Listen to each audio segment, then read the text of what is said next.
text-to-voice synthesis provided by Vidnami. HATJ, The Burning Question. January 16, 2021 by Anna von Reitz.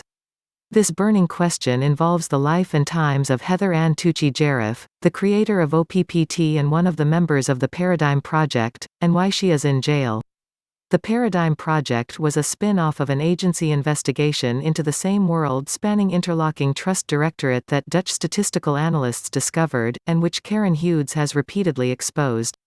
The people involved in the Paradigm Project realized that, basically, the entire world had been defrauded and our individual assets had been embezzled and trafficked and controlled by incorporated crime syndicates functioning as national governments. That is, they discovered, tracked, analyzed, and took action against the Great Fraud. I suspect that elements of the Naval Fiscal Audit team that was murdered during the attack on 9/11, or at least elements of their research, survived, and was picked up by the Paradigm Project members. We now know that the dirty work was done by the Holy Roman Empire operating in tandem with British crooks operating as the Government of Westminster, the British Crown, and American traders, mostly members of the so-called Pilgrim Society. Anyway. Having discovered the Great Fraud, the brave members of this team of researchers, including Heather Ann Tucci-Jaraff, decided to do something practical to dismantle it. So they foreclosed on the corporations responsible for these unlawful activities, and formed a trust, the OPPT, to replace the so-called World Trust that was being used as the instrumentality and slush fund of the crooks. The problem, as ever, was that the people doing this work were all federales, and so had no standing to take these actions. Those in a position to know the dirt were thus unable to do anything to stop it. Neat, huh? A self-healing criminal conspiracy. The further problem was that simply transferring the World Trust assets to another trust, the OPPT, didn't solve the underlying problem, which is the existence of any such trust to begin with. The OPPT might start out with all the best intentions, but as people die off and as power corrupts, it would inexorably devolve into the same kind of oppressive interlocking trust directorate, albeit managed by different monsters. So, would you like raspberry-flavored feces or chocolate? This is why I didn't support the OPPT or place any faith in it. However, I did appreciate the courage and loyalty of the researchers who brought it forward and who did their best, according to the lights they could see, to free the world from iniquity and give power back to the living people. Thus, when I saw that things were getting sticky, I contacted HATJ several times and advised her to sever her attachment to the Bar Association. Like most attorneys, HATJ had struggled hard enough to get her JD and pass the bar exam, to highly value her membership in the bar. And she clearly believed, as most attorneys do, that her bar card was a means to power that she needed to be able to use to defend the OPPT.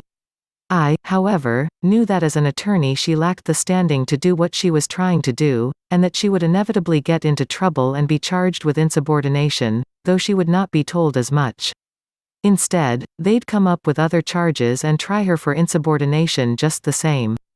It makes it difficult to defend against charges if you don't know what the charges are. So she fell into that trap and nobody can think less of her for that. Except for me, and who was I? Nobody ever told her anything about the bar associations or the extremely private corporations in charge of bar association operations worldwide, or the jurisdictions involved in what she was trying to do, or the reasons she could not be a bar member and hope to succeed. No doubt she found that I told her an interesting tale, but she didn't immediately believe and act upon it, with the result that she was brought into their court system, charged, convicted, and jailed like a common criminal, for violating contractual obligations that she is, probably to this day, completely unaware of. Now, should she be in jail? Not from our standpoint. She did the right thing. She sought to prevent and obstruct criminal activity. She tried to help people all over the world by using the tools she had in her kit bag. I am sure she is blessed by God for that, even as she is sitting alone in her jail cell. Perhaps she remembers what I told her and has been ruminating on it all, and wondering what she will do when the doors swing open and she is free again. Her membership in the Bar Association is terminated. She's probably wondering how she will make a living, and like many attorneys who have been disbarred for upholding justice, marking her life out in sections, before the bar and after the bar. I wish there was some way, even at this late date, to tell her that it doesn't have to be that way.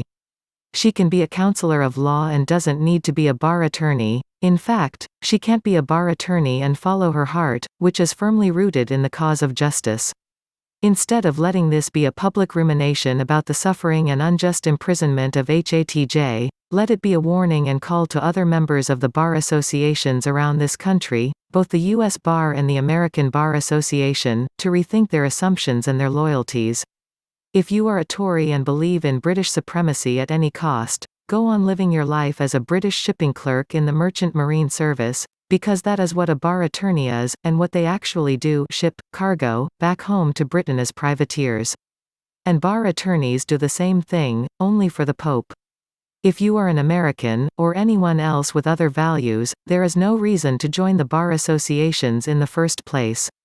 If you have already done so by mistake, correct the mistake and don't be wishy-washy about it.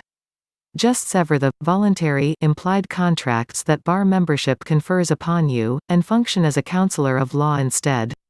The practice of law is an occupation of common right in this country and throughout much of the rest of the world.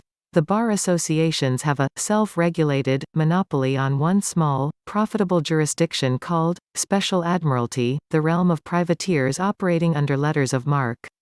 The bar associations operate a closed-shop union monopoly on this one foreign international jurisdiction, and specializes in tricking unwary people into this jurisdiction, where they and their assets can be, legally, pillaged and plundered.